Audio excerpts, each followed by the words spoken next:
The colony ship Artemis blinked out of existence in an instant. One moment it was there, a gleaming beacon cutting through the void, the next, a sudden cold silence swallowed it whole. No explosion, no distress call, not even debris drifting in the endless black. Just gone. In the vast, cathedral-like chamber of the Galactic Council, alien delegates froze mid-sentence. Then, one by one, murmurs swelled into chatter, then into outright celebration. A feathered envoy clapped his clawed hands, a grin splitting his scaled face. "Another human outpost erased," he hissed, eyes gleaming with cruel satisfaction.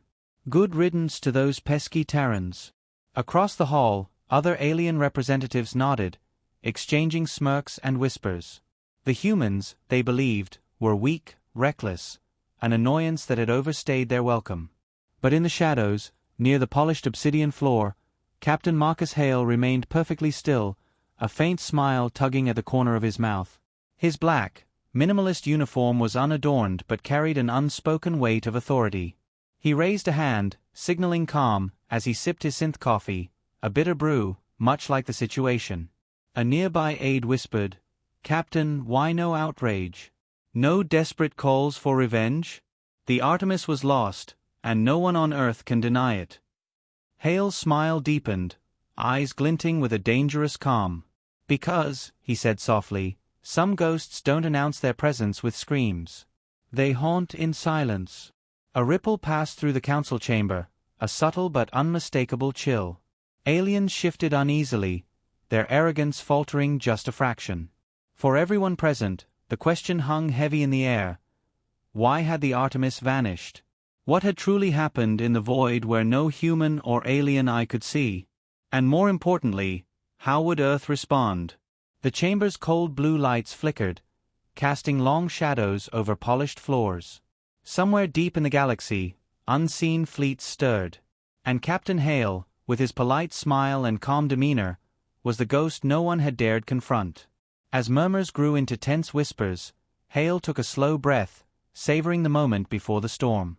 "Let them celebrate," he said quietly to himself. "Humans don't stay erased." Behind him, the council's massive obsidian doors creaked, closing with finality. The game was just beginning. Captain Marcus Hale stood alone on the polished obsidian platform at the center of the Galactic Council chamber. Around him, towering figures of alien delegates whispered and speculated, their eyes flickering with a mix of curiosity and barely concealed disdain. Hale, however, remained composed, his posture relaxed yet purposeful, his dark uniform sharply contrasting the swirling colors of alien robes and armor. Earth was a newcomer to this cosmic stage. Faster-than-light travel had only been mastered by humans a decade ago, a blink in galactic history. Yet, their expansion had been swift, if not controversial. 3 colony ships lost in as many years, each destruction celebrated quietly by the Council's more powerful members. The Artemis was just the latest casualty. A stern voice echoed through the chamber. "Captain Hale, explain. How does Earth justify such reckless expansion into territories claimed by others? Your actions threaten our peace." Hale's lips curled into a polite smile, eyes sparkling with ironic amusement. "Peace?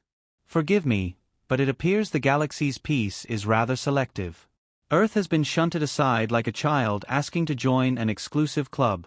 We don't ask permission, we claim our place." He let his words hang in the air, watching the shifting expressions around him. Some delegates sneered, others whispered warnings. The room simmered with tension. "Captain," a slender, tentacled ambassador interrupted, "your species is reckless. You speak of claiming a place as if entitlement outweighs experience. You are mere infants playing with star systems." Hale chuckled softly, the sound low and almost musical. "Infants." He leaned forward slightly. "Perhaps. But even infants grow teeth. And sometimes, those teeth bite harder than claws." The chamber grew still. Aliens exchanged uneasy glances, their earlier confidence wavering just enough to crack. Hale continued with subtle charm, "We don't threaten peace. We simply refuse to be erased. The Artemis disappearance is unfortunate, yes. But it is not a sign of weakness. It is a message, a reminder. Whispers echoed among the delegates. What message? Behind Hale, the holographic star maps flickered, tracing lines between dead systems and shadowy sectors, places where humans had quietly expanded, far from prying eyes. The Galactic Council had tried to dismiss Earth as a minor annoyance. Instead, they were witnessing the calm before a storm they hadn't anticipated. And Captain Marcus Hale, with his polite demeanor and razor-sharp mind, was about to rewrite their understanding of power. Would you like me to proceed to Section 3 next? You said. 3 ChatGPT said. Certainly. Here is Section 3. Micro-twist 1, approximately 500 words, continuing the style and flow. Section 3. Micro-twist 1. The Grand Vizier of the Zartol Empire leaned forward, his iridescent scales shimmering under the chamber's eerie light. Captain Hale, he said, voice dripping with condescension, you speak as though Earth is anything more than a flicker in the vast galaxy. Your colonies are fragile, your fleets insignificant. Marcus Hale smiled politely, the kind of smile that didn't reach his eyes but suggested a depth of thought far beyond what the aliens gave him credit for. Fragile, he repeated softly. That's a perspective, certainly.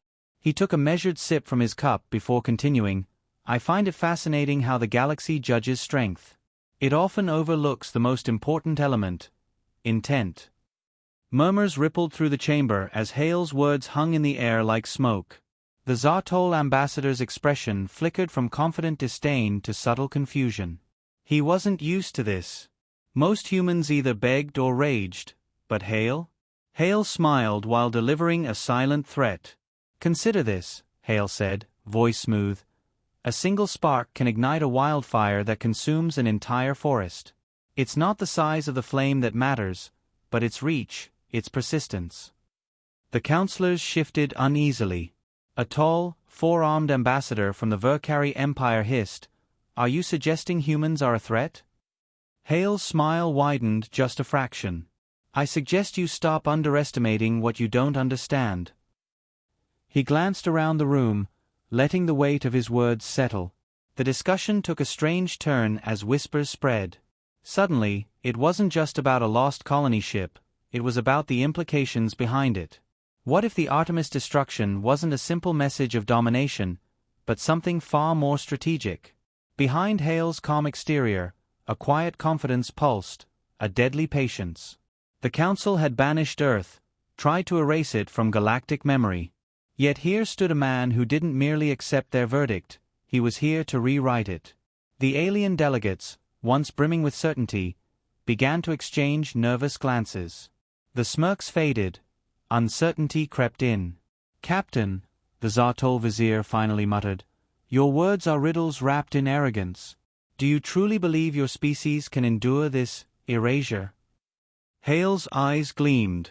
Erasure? No. We humans don't stay erased. A faint, ironic chuckle escaped his lips, a sound that was both unsettling and oddly charming. The chamber fell into an uneasy silence. Hale's subtle menace had shifted the balance. The aliens realized, perhaps too late, that Earth's supposed weakness was a dangerous misconception. And for Marcus Hale, the game was only beginning.